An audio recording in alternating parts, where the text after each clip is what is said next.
In het Nederlands. Extra Journaal. Vers van de pers.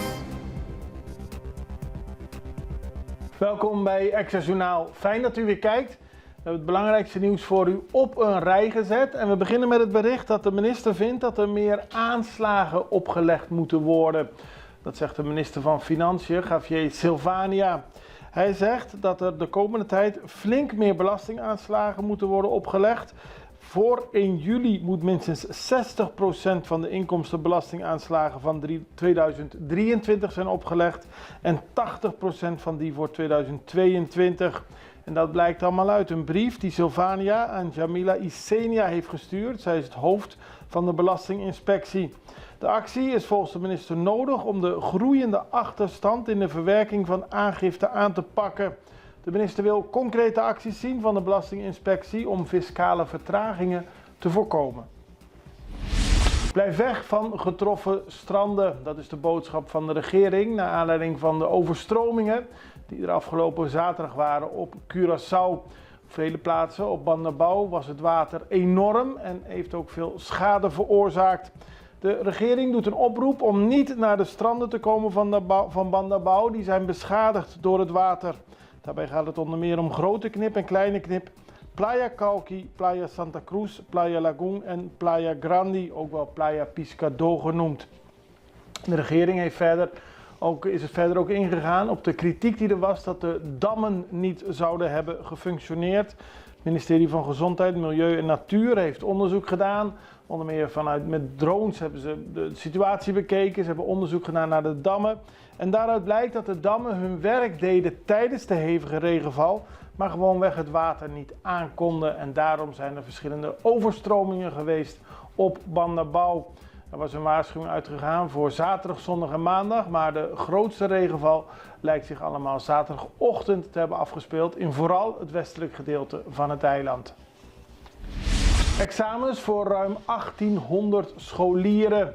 Vandaag beginnen de centrale examens, de centrale schoolexamens. En in totaal doen er 1813 kandidaten mee op 22 verschillende scholen. Ik moet het goed zeggen.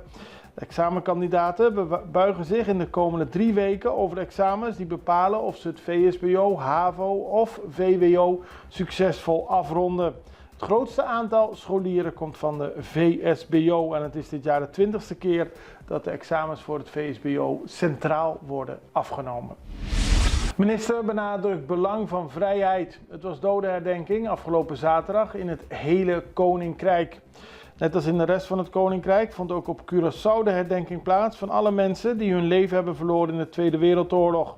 Tijdens dodenherdenking worden ook personen herdacht die tijdens vredesmissies voor internationale organisaties zijn overleden of door terroristische acties. Namens minister-president Pisas sprak minister Roetmilda Laumenie Cecilia tijdens de bijeenkomst bij het Waaigat. In haar toespraak benadrukte ze dat veel mensen hun leven hebben gegeven voor de vrijheden die we vandaag op ons eiland genieten. Ze deed de oproep om door te gaan met het verdedigen en bevorderen van onze essentiële vrijheden in alle uithoeken van Curaçao. Dan gaan we naar afgelopen weekend en de ongelukken. Helaas hebben er weer veel ongelukken plaatsgevonden op Curaçao. We hebben onder meer aandacht in de krant en ook in deze uitzending van Extra Journaal voor een ongeluk op de Santa Rosaweg.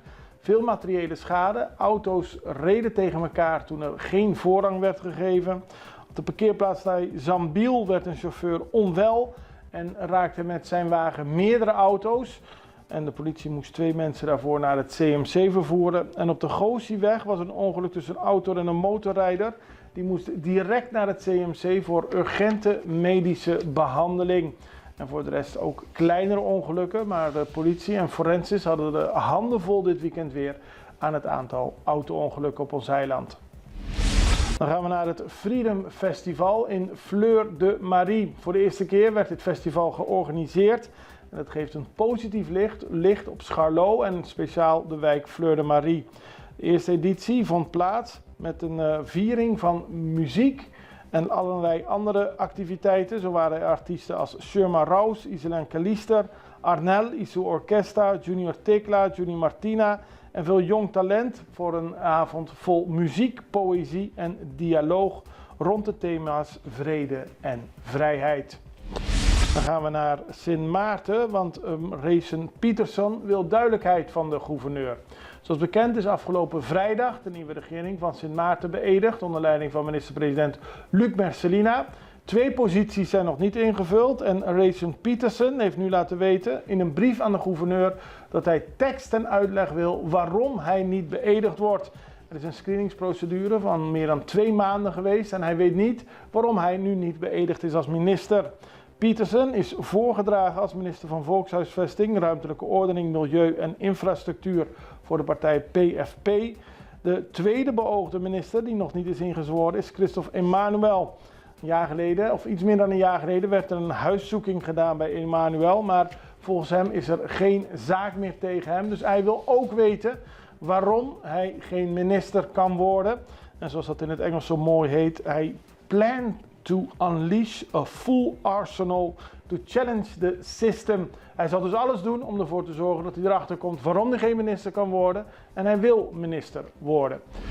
We gaan even over naar een break. We zijn zo bij u terug. Extra in Nederland. Van Amsterdam tot Arnhem, van Groningen tot Maastricht. Extra is erbij. Volg Extra Digitaal en blijf op de hoogte van de belangrijkste ontwikkelingen in Nederland. Extra Digitaal is te zien op verschillende platforms en kanalen zoals WhatsApp, YouTube, Facebook, Instagram en ook TikTok. Wilt u ons op de hoogte brengen van een evenement of iets doorgeven? Neem contact op via WhatsApp, e-mail, Facebook of bel gewoon 0613642945. Volg of abonneer je op Extra Digitaal. Klik aan en volg ons.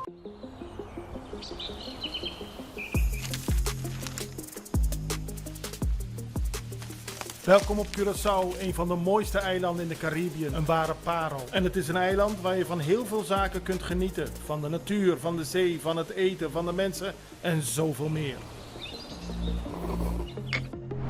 Curaçao is een eiland waar heel veel gebeurt op het gebied van politiek, cultuur, sport en zoveel meer. En Extra Journaal brengt het belangrijkste nieuws van Curaçao. Maar we hebben ook aandacht voor al het nieuws op Bonaire en Aruba en op de bovenwinden, Saba, Sint Maarten en Sint Eustatius.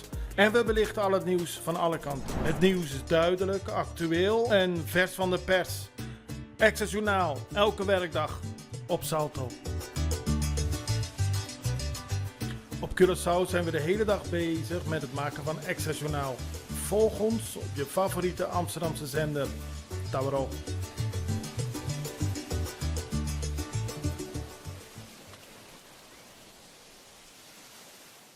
De Nederlandse omroep BNN-VARA heeft vanaf vandaag een podcastserie klaarstaan voor iedereen die het wil luisteren.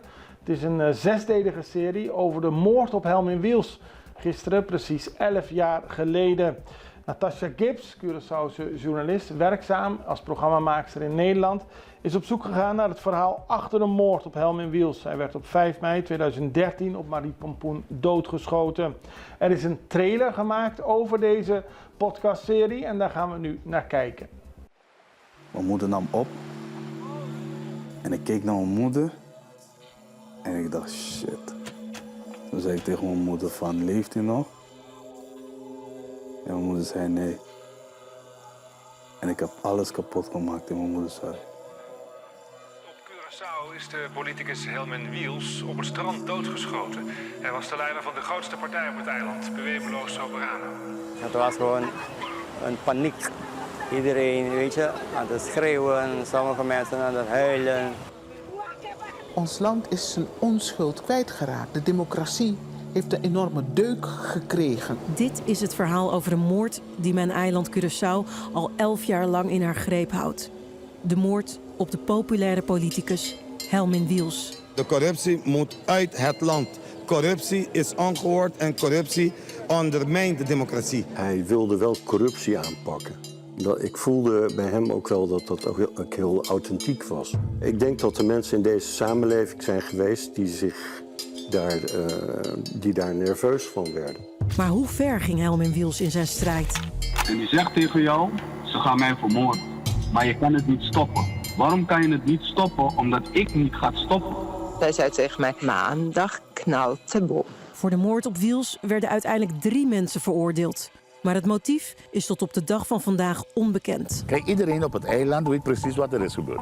Ik kan je mensen laten interviewen die precies weten wat. Maar die mensen waren nooit gevraagd om een verklaring te geven. Moeten mensen heel dicht bij hem zijn geweest? En misschien voor de komende jaren zullen we dat ook niet zien of weten, maar het komt wel. Waar moeten we het zoeken, denk je? Dat is de elite van het eiland samen met een elite van Nederland. Maar dus zo'n scenario sluit u niet uit dat dat wel een laag nog daarboven kan Nee, zijn? ik sluit dat niet uit. Nee, ik sluit het niet uit, maar voor nu is dit wat het is. Curaçao bleef achter met een groot gemis en veel vragen.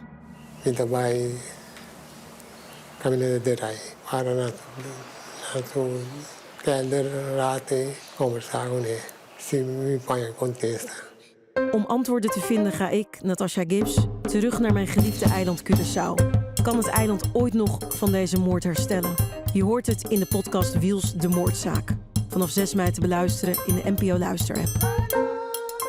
De podcastserie is dus vanaf vandaag voor iedereen te bekijken. En we spraken daarom vanochtend al met Natasha Gibbs.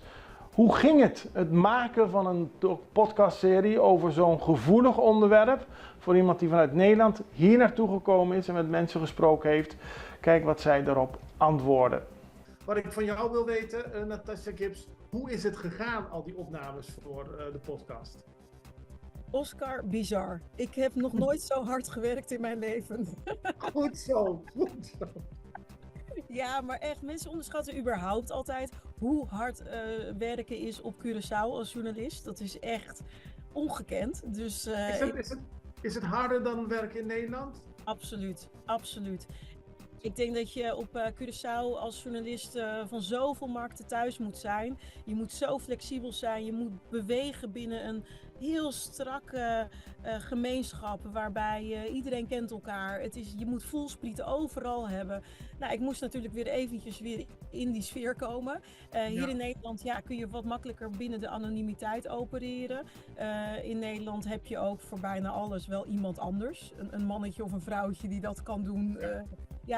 Op Curaçao moet je gewoon echt als journalist alles zelf doen. Nou kwam ik daar wel met mijn regisseur Judith Grobecker. Ik had een cameraman ook bij me, Chris de Geus. We hebben echt een geweldig team natuurlijk waar ik dit mee samen heb mogen doen. Maar het was niet makkelijk. Het was echt we hebben er uiteindelijk 2 weken hebben we daar opgenomen. Gesprekken gevoerd. Die afspraken hadden we van tevoren natuurlijk al gemaakt. Dat was ook niet makkelijk. Het is echt een voorbereiding van maanden geweest. Al dan niet dik een jaar. En eenmaal op het eiland, dan moet die trein gaan rollen. En dan moet je dus de mensen te spreken krijgen om dit verhaal uiteindelijk goed uit de verf te laten komen. Ben je erachter gekomen wat je wilde weten?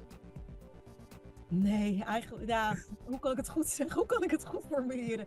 Kijk, als journalist ben je natuurlijk nooit verzadigd, dat weet jij. Je hebt altijd vragen die onbeantwoord blijven en waar je toch meer over zou willen weten. En dat is maar goed ook. Ik bedoel, anders is ons werk ook heel snel klaar. Maar ik heb wel meer duidelijkheid gekregen, met name over de emoties die liggen binnen deze zaak. En die emoties kunnen op allerlei vlakken heel hoog oplopen. Als het gaat bijvoorbeeld om de theorieën achter het motief van deze moord. Er zijn verschillende verhalen gaan er rond op het eiland. En wij Curaçaoënaars, ik zeg wij, want ik voel me daar heel erg verwant mee. Ik denk dat we ook wel, en dat is vaak in een kleine gemeenschap, we laten ons ook graag meevoeren natuurlijk door verschillende theorieën. Maar om ze dan zo sec naast elkaar te leggen en samen met de hoofdofficier van justitie, maar ook samen met andere journalisten en met mensen die er verstand van hebben, maar ook met de nabestaanden, te gaan kijken van waar ligt nou bewijs en waar niet? En hoe zit het? Dat geeft wel een breder en frisser beeld eigenlijk van de hele zaak. En het is ook al een tijdje geleden en er is heel veel gebeurd in dat periode. Dus ik heb wel veel antwoorden gekregen op vragen, absoluut. De podcastserie van Wiels de Moordzaak zijn al vandaag te beluisteren bij BNN-Vara via de gratis NPO Luister app. Op die manier kunt u precies volgen wat zich allemaal nog voor kennis is gekomen over de moordzaak en met wie Natasha Gibbs allemaal heeft gesproken. Dan gaan we naar internationaal nieuws, want de Panamese verkiezingen zijn gewonnen door Molino, de rechtse politicus, zo wordt hij in ieder geval door zijn tegenstanders genoemd. En voormalig minister van Veiligheid, José Raúl Molino, heeft zondag de presidentsverkiezingen in Panama gewonnen. Met 90% van de stemmen geteld had hij al 34% van de totale stemmen en daarmee haalde hij al meer dan zijn rivaal Ricardo Lombana en toen werd hij gefeliciteerd. U ziet op de beelden het moment dat Molino daadwerkelijk accepteert dat hij de nieuwe president van Panama wordt. Hij verving in de gang naar de verkiezingen toe zijn voormalige baas en ex-staatshoofd Ricardo Martinelli. Dat gebeurde in aanloop naar de verkiezingen omdat Martinelli in maart werd gediskwalificeerd van verkiezingsdeelname vanwege een veroordeling voor witwassing. Molino was in de tijd dat Martinelli president was, van 2009 tot 2014, minister van Justitie en minister van Openbare Veiligheid. Het gaat niet goed in Panama, er is veel onrust, economische problemen, lage waterstanden in het Panama-kanaal en de sluiting van een grote kopermijn. Molino heeft beloofd dat hij de welvaart terug zal brengen in zijn land. We houden dat ook voor u in de gaten. En daarmee zijn we aan het einde gekomen van deze aflevering van Extra Journaal. We zijn er morgen weer, ik hoop u ook. Het allerbeste, tot ziens, dag.